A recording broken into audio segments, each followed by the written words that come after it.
안녕하세요. 최고은입니다. 안녕하세요. 최유경입니다. 2부 문이 열렸습니다. 1부에서는 박근혜 정부 출범 이후 내놓은 정책들에 대해서 알아보면서 국내 주택시장과 해외 부동산 시장까지 알아봤는데요. 2부에서는 토지시장에 대해서 알아보도록 하겠습니다. 최근 국토교통부가 국가정책조정회의를 거쳐 토지이용 인허가 개선 방안을 발표했습니다. 이는 토지이용 인허가 과정에서 발생하는 국민들의 불평, 불만을 해소하기 위함인데요. 토지 이용을 수요자 중심으로 실현하겠다는 정부의 의지를 표현한 것으로 보입니다. 2부에서 도움 말씀 주실 전문가분들 모셨습니다. 한국경제진흥연구소의 양대식 부소장님, 이강민 부소장님, 최은경 수석연구원, 명현숙 수석연구원, 유진희 수석연구원 나와주셨습니다. 감사합니다. 본격적으로 토지시장에 대해서 알아보겠습니다. 전반적인 전망이 궁금한데요. 토지시장 어떻게 생각하십니까? 최근 침체된 부동산 시장에서 유일하게 상승하고 있는 것이 토지입니다. 주택이나 수익형 부동산 시세가 모두 하락세가 뚜렷한데 유독 토지는 계속 오르고 있습니다. 네, 주택시장은 정치적인 사항이나 외부 요인에 따라 아주 민감하게 달라지는데요. 토지시장은 어떤가요? 전반적으로 토지시장은 주택시장과는 달리 정부에서 발표하는 신규 정책보다는 국토의 전반적인 개발 계획을 담고 있는 국토종합계획의 방향을 살펴보면 힌트를 얻을 수 있습니다. 그러면 국토종합계획은 어떤 것인지 설명 부탁드리겠습니다. 국토공간은 우리 국민의 일상생활에서부터 경제활동, 여가생활 및 문화예술활동에 이르기까지 다양한 국민의 삶을 위한 공간입니다. 국토종합계획은 이러한 국토공간에 대한 최상위 법정 계획으로서 국토의 미래 청사진과 국토의 이용, 개발 및 보존에 관한 장기 발전 전략을 선도적으로 제시해 국가 발전에 기여해 왔습니다. 현행 국토법에 따르면 국토종합계획은 20년 단위로 수립되고 5년마다 여건 번호를 반영해 정비토록 하고 있습니다. 지난 2000년에 제4차 국토종합계획이 수립돼 2005년 말에 한 차례 수정된 이후 2011년에 2차 수정이 이루어졌습니다. 네, 그럼 국토종합계획은 우리나라의 최상위 국토 개발 방향을 담고 있다는 말씀이신데요. 국토부에서 2005년 말에 한 차례 수정을 한 이후에 2011년에 2차 수정안을 발표하게 된 이유가 무엇입니까? 몇 가지 이유가 있겠으나 그중 하나가 KTX를 전국으로 확대하여 국토 공간에 중대한 요인이 발생되어 2차 수정안을 실시하게 되었습니다. 네, 제4차 국토종합계획 수정안의 중점 내용은 무엇이 있을까요? 도시개발 시행사업과 관련한 정책 방향의 핵심은 크게 두 가지입니다. 첫 번째, 압축 도시를 조성하여 도시물 역세권 고밀도 개발과 도심 내 주택 공급을 확대 추진하는 정책입니다. 둘째, 광역 경제권별 거점 도시를 개발 육성함으로써 지역 경제를 활성화하기 위한 전략입니다.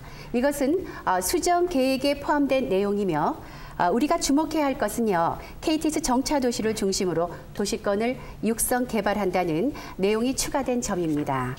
이것은요, KTX 역세권이 중심 상권 및 거점 도시로 거듭난다는 뜻이고 새로운 타운이 형성되어 고밀도 복합 개발이 이루어지게 됩니다. 서울 평택 간 KTX가 건설됨에 따라 수서 지역이 강남의 부도심으로 자리 잡게 되었습니다.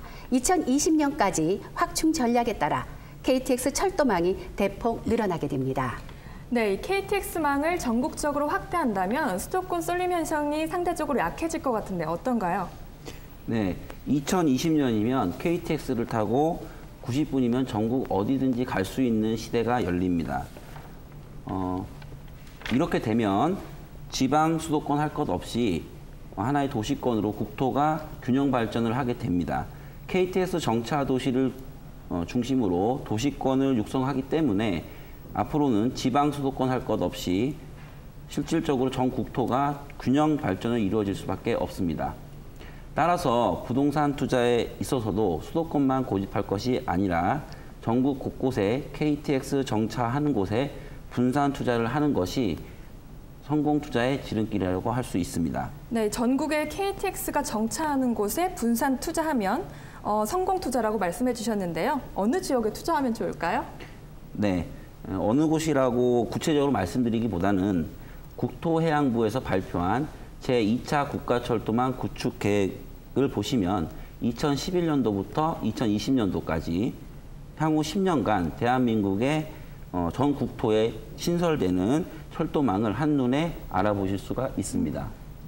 네, 국토교통부에서 발표한 제2차 국가철도망 구축계획을 참고하면 일반인 누구나 어느 지역에 철도가 구축되는지 상세히 알 수가 있겠네요. 네, 그렇지만 토지 투자를 함에 있어 거시적인 것도 필요하겠지만 몇 가지 꼼꼼히 짚고 넘어가셔야 됩니다. 네, 그러면 간략하게 설명 좀 부탁드리겠습니다. 우리나라 철도의 종류는요, 도시철도, 일반철도, 고속철도로 분류됩니다. 도시철도는 기존의 도시로 들어서기 때문에 도시철도보다는 일반철도와 고속철도가 투자의 가능성이 좀 더 높아 보입니다. 역세권 투자에 있어서요, 가장 중요한 것은 역세권 개발의 범위를 아셔야 된다는 겁니다. 역세권 개발의 범위를 차트를 보시면서 설명을 드리도록 하겠습니다. 역을 중심으로 200m는 고밀도 복합 역사로서 역사 광장이나 역사의 관련 부대 시설, 주차장, 환승센터 등이 들어서게 되고요. 반경 1km는 직접 역세권으로 상업용, 업무용, 주상 복합형, 주거형 등이 들어서게 됩니다. 마지막으로 타 교통수단을 이용하는 권역을 간접 역세권이라고 합니다. 네, 그렇다면 일반인들이 정확한 역사의 위치를 알 수 있는 방법이 있나요? 네, 역사 위치를 알 수 있는 방법은 아주 간단합니다. 안전행정부에서 발행하는 대한민국 정보신문인 관보를 통해서 대한민국 국민이라면 누구나 다 손쉽게 확인하실 수 있습니다. 철도역 하나를 만들기 위해 수백 명의 전문가들이 15년에서 20년 입안 과정을 거치게 됩니다. 그 후 최종 결정이 되면 관보를 통해서 기본 계획이 고시가 되고 그 후 약 2년 후에 실시 계획 고시 승인이 떨어지게 됩니다. 정확한 역사 번지는요, 이때 오픈하게 됩니다. 그렇기 때문에 역세권 토지는 안전성을 위해서 기본 계획이 고시가 떨어진 이후 실시 계획 승인이 떨어지기 이전이 투자의 타이밍이라고 하실 수 있겠습니다. 기존의 역은요, 역 따로 도시 따로 형성이 됐기 때문에 부조화를 이루었습니다. 그러나 제4차 국토종합개발계획에서 발표했듯이 앞으로 역사를 중심으로 도시권을 육성 개발함으로써 2020년까지 형성되는 신설 역세권은 엄청난 위력이 있다고 보여집니다. 또한 법제처에서 2012년 4월 15일에 역세권의 개발 및 이용에 관한 법률을 시행 발표하였습니다. 이 법 제1조 목적을 보시면은요, 앞으로 형성되는 역세권을 체계적이고 효율적으로 개발하기 위하여 필요한 사항을 정함으로써 역세권의 개발을 활성화하고 역세권과 인접한 도시 환경을 개선하는 데 이바지하는 것을 목적으로 한다고 명시하고 있습니다.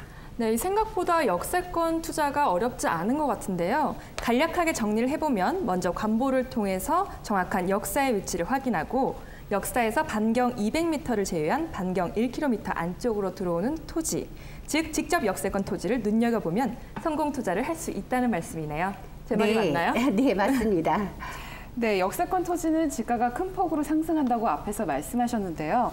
그러면 기존에 형성된 역세권 지가가 실질적으로 얼마나 상승되었는지 말씀 부탁드리겠습니다. 네, 역세권 시세표 차트를 보면서 말씀드리겠습니다.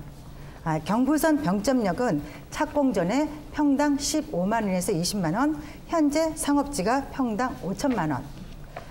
경춘선의 춘천역은 착공전에 평당 20만 원, 현재 상업지가 2,340만 원. 대구 2호선 범어역도 착공전에는 평당 60만 원, 현재 상업지가 평당 6,710만 원입니다. 이렇듯 역세권 토지는 가격이 큰 폭으로 상승하기 때문에 어떤 투자 상품보다 높은 수익률을 올릴 수 있습니다. 네, 역세권 토지의 지가 상승은 정말 엄청나네요. 그렇다면 최근에 개통된 역세권 토지의 지가 상승은 어느 정도 되나요? 네, 최근에 개통된 천안 아산역이나 오송역의 경우도 착공전에는 많은 사람들이 지가 상승에 대한 큰 기대를 하지 않았으나 천안 아산역이나 오송역의 경우도 현재 차 평당 2천만 원에서 3천만 원 정도의 시세가 형성되어 있습니다. 네, 이렇듯 역세권 토지는 정말 예외 없이 큰 폭으로 상승한다는 교훈을 안겨주었다고 할 수 있죠. 네, 역세권은 정말 무서운 위력을 가지고 있는 것 같습니다. 앞에서 말씀하신 것처럼 지가가 큰 폭으로 상승할 수 있는 유망 지역을 몇 군데 설명해 주실까요? 네, 이제 향후 가장 정만 있는 곳을 한 3군데 정도로 압축해서 말씀드리겠습니다. 대한민국에 정말 많은 역이 있지만 그 중에 서원주역은 최대의 역사 규모를 가지고 있습니다. 서원주역은 대한민국에서 유일무이한 내방향 환승역이기 때문에 다른 어떤 역에 비해서 인구 유입이 예상되는 지역입니다. 인구 유입은 지가 상승에 가장 큰 요소로 작용하기 때문에 그렇습니다. 서원주역은 높은 지가 상승에 충분한 매력이 있다고 볼 수 있습니다. 그리고 지역 균형 발전을 위해 각 지역마다 기업도시와 혁신도시가 들어서게 되는데 대한민국에서 기업도시와 혁신도시가 동시에 들어가는 곳이 원주입니다. 평창 동계올림픽에 큰 수혜가 있을 서원주역은 내년부터 160만 평의 기업도시와 110만 평에 달하는 혁신도시에 13개의 공공기관이 이전하기 때문에 도시화가 아주 빠르게 일어날 수 있는 아주 유명한 지역입니다. 네, 그렇다면 우리나라에서 역사 규모가 가장 큰 역이 서원주역이란 말씀인데요. 정말 엄청난 인구가 유입될 것 같습니다. 두 번째 유망 지역은 어딜까요? 네, 대중국 무역으로 인한 서해안 시대가 열렸고 따라서 요즘 가장 뜨고 있는 지역이 당진입니다. 2012년 국내 부동산 투자 선호 지역 1위가 충남 당진 토지시장으로 또한 당진은 현대제철을 비롯한 6개의 대형 철강회사가 모여있는 유일한 지역이며 그 밖에 1000여 개의 기업이 내려가 있고 향후 2500개의 기업이 내려갈 것으로 확정되어 있습니다. 더불어 산업경제계의 권위 있는 평가인 지역산업정책에서 당진은 260개의 지자체 중 1위로 종합 대상을 차지한 영광스러운 지역으로 1만 2천 개의 일자리 창출과 미국과 중국을 넘나드는 공격적인 해외 투자 유치 등으로 인해 2015년에는 제2의 울산이라 불리울 만큼 향후 비전이 아주 큰 지역이 바로 당진입니다. 지역 산업 정책에서 1위를 차지한다는 것은 쉬운 일이 아닌데요. 그만큼 당진이 정말 매력적인 지역인 것 같습니다. 그렇죠. 네, 철도를 건설하는 한국철도시설공단에서 가장 많은 예산을 배정했다고 하는 것은 그만큼 당진이 아주 중요한 지역이라고 해석할 수 있겠는데요. 네. 그만큼 많은 인구 유입과 더불어 집가 상승이 될 것 같습니다. 당진 말고도 유망 지역 한 군데만 더 말씀해 주실까요? 네. 마지막으로 말씀드릴 곳은 강원도 고성입니다. 박근혜 대통령의 공약인 동서고속화철도는 비용 편익보다 국가 미래 발전 측면에서 반드시 추진되어야 한다고 강조된 바 있어서 큰 이슈가 되고 있습니다. 요즘 하루가 멀다 하고 기사에 실리는 유라시아철도 또한 DMZ 평화공원 등이 이슈화되고 있는 지역이기도 합니다. 고성은 경춘선의 종점인 춘천역에서 동해로 이어지는 동서고속화철도의 종착역이기도 하지만 부산에서 포항, 그다음 울산, 강릉을 거쳐서 고성까지 올라오는 동해선의 역이기도 합니다. 차트에서 보시다시피 2개의 환승 지역이기도 합니다. 또한 동해선은 시베리아 횡단철도와 연결되어 유럽까지 이어지는 국제선 철도이기도 합니다. 부산에서 출발해서 시베리아 횡단철도와 연결이 되면 향후 유럽까지 수출 항로가 이어지기 때문에 장기적으로 본다면 엄청난 집가 상승을 볼 수 있는 지역이기도 합니다. 네, 그러면 앞으로 고성에서 기차를 타고 유럽까지 갈 수 있다는 말씀이신가요? 예, 그렇습니다. 네, 그럼 고성에 또 다른 이슈는 없나요? 네, 고성에는 약 13만 평 규모의 국회의정연수원이 건립될 예정입니다. 올 연말까지 상하수도, 전기, 통신, 도시가스 등의 기반 시설이 올해 안에 마무리될 예정입니다. 동해와 설악산 등 천혜의 자연환경을 갖추고 있는 고성에는 국제 휴양 관광지, 리조트 조성 사업, 사계절 종합 관광 등 대기업들이 벌써부터 발빠르게 움직임을 보이고 있습니다. 특히 이 그룹에서는 대한민국에서 누구도 시도하지 않은 최초의 엄청난 해양 리조트 시티를 조성을 위해서 이미 100만 평이라는 토지를 매입을 해놓은 바 있습니다. 특히 2008년 12월 31일에는 국토해양부 장관이 고성군 일부 지역의 개발 촉진지구를 지정해서 낙후되어 있던 고성 지역이 개발이 빨라지고 있는 현황입니다. 또한 미시령에서 연결되는 원암 천진간 도로 개설 사업 등 도시화를 위한 윤곽을 서서히 지금 드러내고 있습니다. 당진은 엄청난 규모의 산업단지로 많은 인구를 유입시켜서 집가 상승이 될 수 있는 곳이라면 강원도 고성은 관광으로서 엄청난 유동 인구를 유입시킬 곳입니다. 국내 관광객뿐만이 아니라 해외 관광 인구까지 유입시키기 때문에 대한민국에 경제적으로 많은 이익이 될 곳입니다. 그렇다면 고성은 동서고속화철도와 동해선의 환승역이기도 하지만 향후 유럽까지 이어지는 국제선 철도라는 말씀인데요. 유라시아 철도가 연결되면 철도를 이용해서 많은 외국인 관광객들이 동해안으로 모여들기 때문에 관광객 수요도 엄청나게 늘게 되면서 자연스럽게 집가 상승으로 이어진다는 말씀이었습니다. 유망 지역을 서원주, 당진, 강원도 고성으로 꼽아주셨는데요. 정말 어느 지역 할 것 없이 엄청난 매력을 지닌 곳인 것 같습니다. 역세권 토지에 대해서 설명해 주셨는데요. 일반인들이 투자를 하려면 어떻게 해야 될까요? 네, 개개인마다 자금 운영 계획이 다르기 때문에 반드시 역세권 전문가와 꼼꼼하게 상의를 하시는 것이 바람직합니다.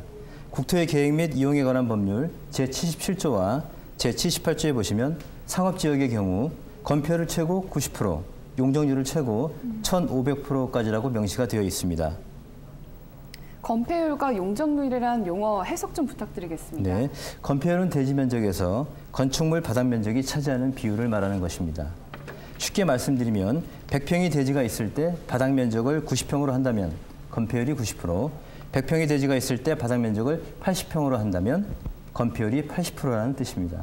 네, 그럼 100평대 대지가 있을 때 바닥 면적을 70평으로 한다면 건폐율이 70%라는 뜻인가요? 네, 그렇습니다. 네. 그럼 용적률은 어떤 것인가요? 이해를 쉽게 하기 위해서 네. 차트를 보시면서 예를 들어 보겠습니다. 차트에서 보셨듯이 용적률은 대지 면적에서 연면적이 차지하는 비율을 의미합니다. 여기서 연면적이란 건축물 바닥 면적의 합계를 의미하는 것입니다. 100평의 토지로 건폐율 90%, 용적률 1,500%로 가정을 하면 바닥 면적 90평으로 해서 16층으로 건물을 올릴 수 있다는 말씀입니다. 그리고 반드시 각 지자체 도시계획 조례를 참고하셔야 합니다. 건폐율과 용적률이 높을수록 토지 이용 가치가 높다고 볼 수 있겠네요. 네, 그렇습니다. 네, 오늘 말씀 잘 들어봤습니다. 네, 지금까지 토지 시장에 대해서 알아보면서 국토종합계획 KTX 역세권 투자 유망 지역까지 알아봤습니다. 더해서 일반인들이 투자를 위해서 유의해야 될 점과 조건들까지 알아봤습니다. 예, 부동산은 우리의 삶의 질을 결정할 만큼 생활 깊숙이 자리 잡고 있는데요. 그렇기 때문에 박근혜 정부에서는 여러 가지 부동산 정책들을 쏟아내고 있습니다. 민감한 상황인 만큼 여러 가지 변수를 고려하면서 물가나 재정까지 부담해야 되는 현실입니다. 단순한 투기나 열풍이 아니라 올바른 소비와 생산 증가를 위해서 부동산 경기가 활성화되고 규제가 완화되기를 기대해 봅니다. 네, 창조 경제와 국민 행복 시대를 내걸고 있는 박근혜 정부 출범 이후 우리 국민들은 높은 기대 심리를 보이고 있습니다. 부동산을 단순한 토지가 아닌 고부가 가치를 획득할 새로운 성장 동력으로 제시하면서 앞으로의 부동산 경제가 상승세를 맞이할 것으로 기대합니다. 전문가들은 앞으로의 토지 시장에 대한 규제 완화와 부양책과 함께 경기가 회복된다면 부동산 개발 시장이 점점 살아날 것으로 전망하고 있습니다. 100세 시대입니다. 수명은 점점 길어지고 편안한 노후를 영위하기 위해서 부동산을 통한 적극적인 자산 관리를 해보시는 건 어떨까요? 2부 여기서 마치겠습니다. 시청해주신 여러분 고맙습니다.